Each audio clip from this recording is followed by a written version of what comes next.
कुछ घरों के राज अगर राज ही रहे तो अच्छा होता है, क्योंकि कुछ घरों के राज इतने ज्यादा खतरनाक होते हैं जिनके बारे में सुनकर आप लोग चौंक जाएंगे। आज ऐसे ही एक घर की कहानी मैं आपके लिए लेकर आया हूं, जिसको सुनकर आप बहुत ज्यादा डरने वाले हैं।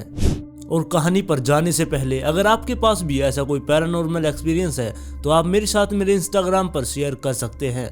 और इस चैनल पर नए हैं तो चैनल को सब्सक्राइब कर ले। वीडियो पसंद आए तो लाइक एंड शेयर जरूर करें। तो चलिए चलते हैं आज की कहानी पर। आज की कहानी एक रोहित नाम के लड़के की है, जो कि कलकत्ता के एक छोटे से गांव में रहा करता। वो अपनी पूरी फैमिली के साथ उसी गांव में रहा करता। उसके पिताजी भी एक अच्छी पोस्ट पर थे, लेकिन राहुल का शुरू से ही सपना था कि वो शहर में जाकर रहे, वहीं पर वो अपना एक घर ले, वहीं पर वो जॉब करे और वहीं पर शादी करके बस जाए। यही सपना लेकर वो अपनी पढ़ाई कर रहा था। अपनी पढ़ाई पूरी करने के बाद रोहित अपने मम्मी पापा से बात करके शहर के लिए निकल जाता है और शहर में जाकर वो एक कंपनी में जॉब करता है। जॉब मिलने के बाद वो अपने सर छुपाने के लिए भी जगह ढूंढता है। स्टार्टिंग में तो उसे अपने 3 दोस्तों के साथ एक रूम में रहना पड़ा।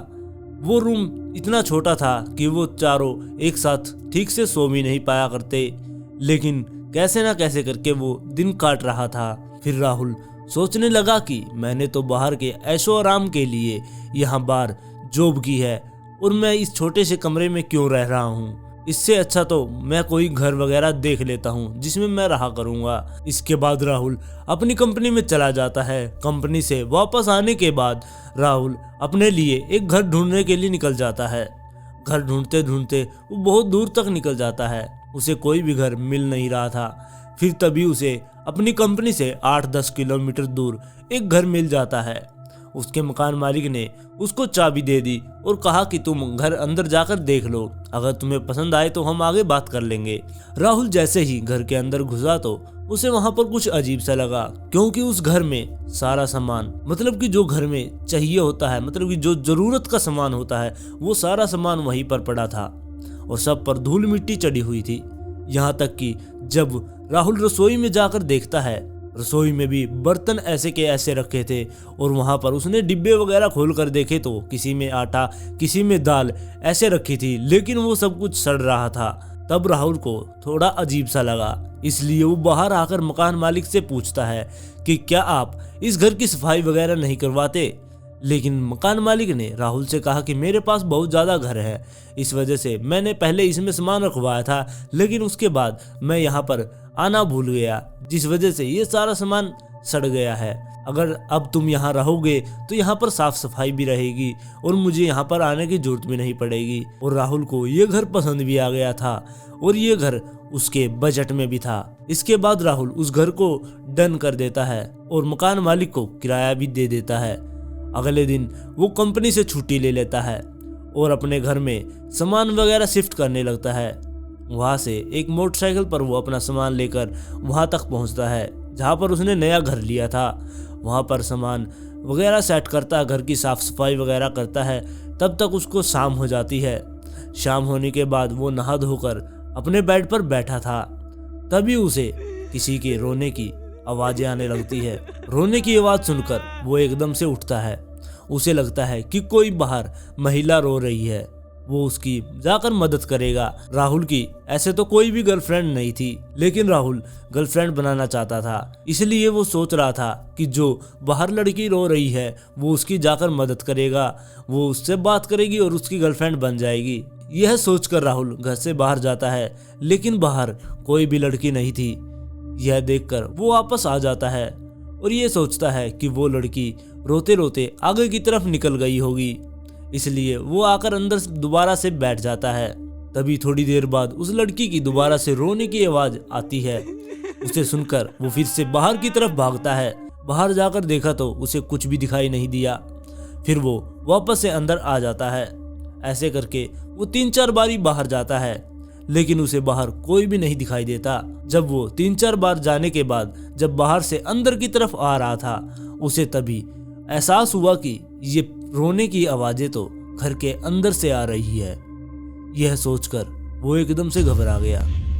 कि अंदर तो एक ही मेन दरवाजा है जिससे मैं अभी बाहर आया हूँ। यहाँ से कोई अंदर भी नहीं आ सकता क्योंकि मैं आगे ही तो बैठा था और ये अंदर से लॉक भी था। इसके बाद घर में जब वो आगे की तरफ बढ़ा, वहाँ पर सीढ़ी लगी हुई थी। उन सीढ़ियों से उसे ऊपर की तरफ से रोने की आवाज आने लगी। वो भागकर ऊपर की तरफ जाता है लेकिन ऊपर कोई भी नहीं था। ऊपर जाने के बाद उसे नीचे से रोने की आवाज आती है। वो भागकर वापस से नीचे की तरफ आता है। इसके बाद उसे 2-3 बार ऐसा ही लगता है। वो ऊपर नीचे चक्कर काटता रहता है। थक हार कर वो सीढ़ियों के बीच में बैठ जाता है। तभी वो अपने सर पर हाथ मारते हुए पूछता है कि तुम कहाँ हो। तभी आवाज आती है कि मैं तुम्हारे पैरों के नीचे जो ये सीढ़ियाँ हैं इनके नीचे हूँ। यह बात सुनकर वो एकदम से चौंक जाता है और वहाँ पर उसके हाथ पैर फूल जाते हैं और वो कांपने लगता है और वो सीढ़ियों से उतरकर भागता है अपने रूम की तरफ। रूम में जाकर वो अपना कंबल ओढ़कर लेट जाता है और जोर जोर से हनुमान चालीसा पढ़ने लगता है। हनुमान चालीसा पढ़ते पढ़ते उसे कब नींद आ गई उसे खुद को भी नहीं पता। इसके बाद जब सुबह होती है तो वो आराम से उठता है।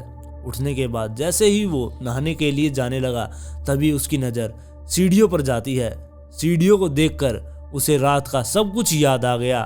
इसके बाद वो बिना नहाए ही अपने कपड़े चेंज करता है और कंपनी के लिए निकल जाता है। कंपनी पर जाने के बाद उसने अपने 1-2 दोस्त को भी बताया।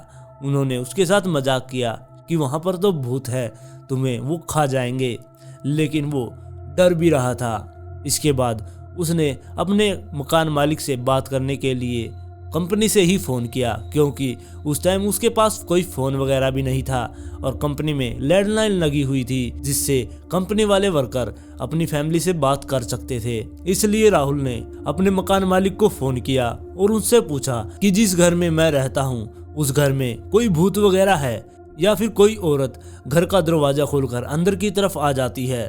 मुझे अंदर से रोने की आवाज़ें आती हैं। मकान मालिक उल्टा उसी को फंसा देता है क्योंकि मकान मालिक उससे कहने लगा कि तुम भूत प्रेत में मानते हो क्या। तब उसने मना कर दिया। तब मकान मालिक ने उससे कहा कि फिर तो तुम पक्का कोई नशा वगैरह करते हो जिसकी वजह से तुम ऐसी बातें कर रहे हो। अगर तुम नशा वगैरह करके मेरे घर में रहोगे तो मैं तुम्हें घर से निकाल दूंगा। रोहित ये बात सुनकर डर गया था कि उसके हाथ से कहीं घर ना चला जाए। इसलिए वो मकान मालिक को कहता है कि कोई नहीं, मुझसे गलती हो गई, शायद हो सकता है कभी बाहर रो रहा हो, मैंने ऐसे ही आपका टाइम खराब किया, और फ़ोन रख देता है। इसके बाद रोहित कंपनी में काम करता है और छुट्टी होने के बाद शाम को घर की तरफ निकल जाता है।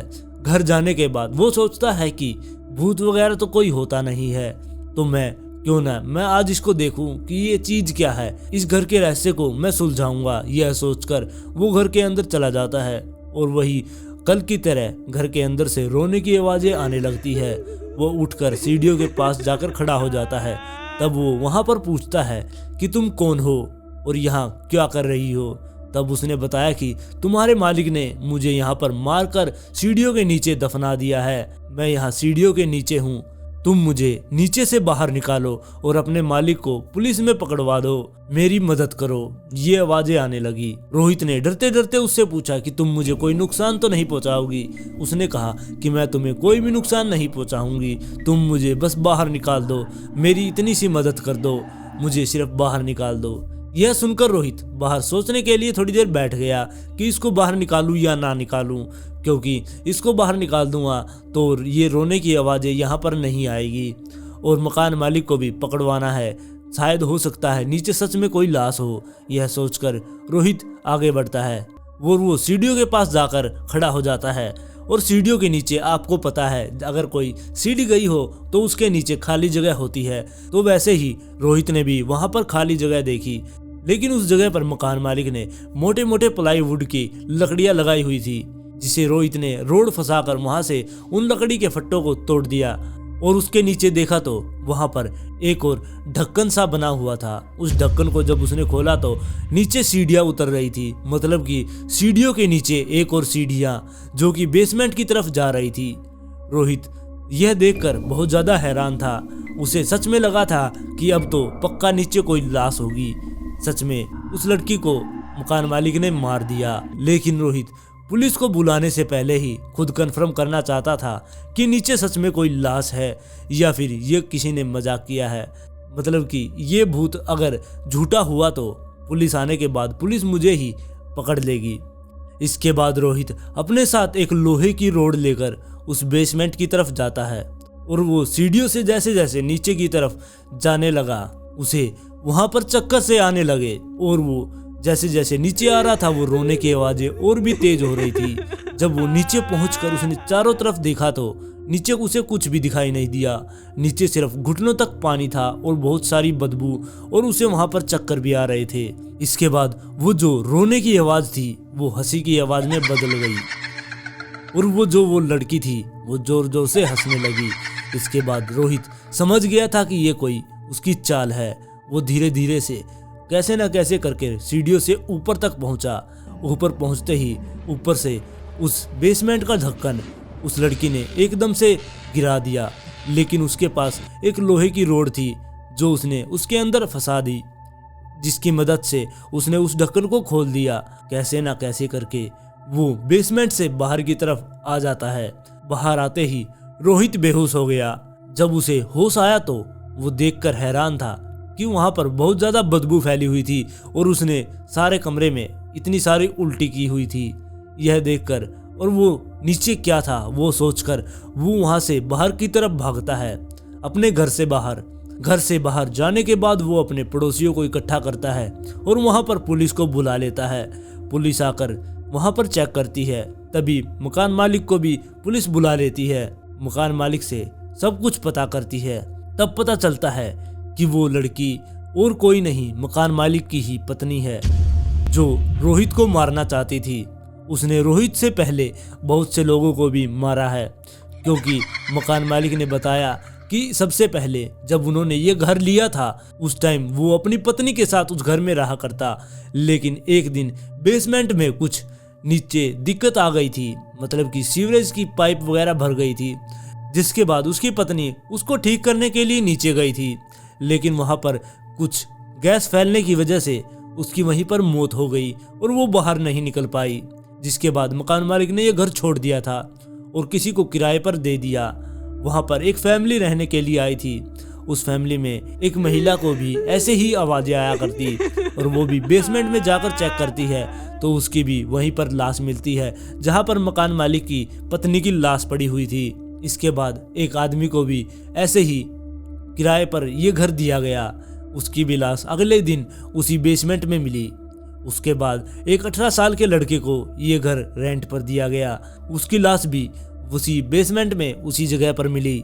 अब रोहित की भी बारी थी कि रोहित भी अब उसी जगह पर मरा मिले, लेकिन रोहित अपनी हिम्मत की वजह से बाहर निकल पाया और वहां से बचकर निकल गया। तब पुलिस ने उसकी सारी बात सुनकर उस मकान को बंद करने के लिए कह दिया और मकान मालिक से कहा, अगर तुम्हें यहाँ पर रहना है तो तुम खुद ही यहाँ पर रह सकते हो, तुम इस घर को किराए पर नहीं दे सकते। इसके बाद रोहित अपने उन्हीं 3 दोस्तों के पास चला जाता है और वो वहाँ से कई साल तक नहीं हिलता। वो उन्हीं के साथ वहीं पर रहने लगता है। आपको आज की कहानी कैसी लगी कमेंट करके जरूर बताना। चैनल पर नए हैं तो चैनल को सब्सक्राइब कर ले। वीडियो पसंद आई तो लाइक एंड शेयर जरूर करना।